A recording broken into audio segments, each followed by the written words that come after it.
వనపర్తి జిల్లా అమరచింతలో డీజిల్ కోసం రైతులు వాహనదారులు బారులు తీరారు. దీంతో పెట్రోల్ బంక్ దగ్గర ట్రాఫిక్ జామ్ ఏర్పడింది. సాగు పనుల సీజన్ కావడంతో డీజిల్ కు డిమాండ్ పెరిగిందన్నారు బంక్ యజమాని. ఒక్కసారిగా భారీగా జనం వచ్చారని చెప్పారు.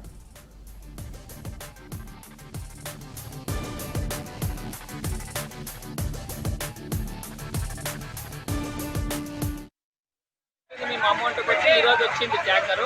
చుట్టుముట్టు పల్లెల్లో ఎక్కడ కూడా డీజిల్ లేదు, పెట్రోల్ లేదు.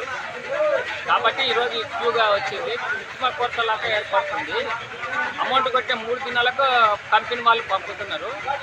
వాస్తవంగా డీజిల్ కొరత లేదు, కానీ కంపెనీ వాళ్ళ డీలే నుంచి ఇట్లా అవుతుంది. అందరికి ఇస్తే ఇంత క్లౌడ్ ఉండదు. ఇంకోటి ప్రగల్భాలు వస్తున్నాయి, యుద్ధం అవుతుంది, ధరలు పెరుగుతున్నాం అనేది వచ్చేటందుకు ఈరోజు ఈ క్లౌడ్ ఏర్పడింది. ఎప్పుడు కూడా ఇట్లా క్లౌడ్ రాలేదు, ఈసారి అయ్యింది.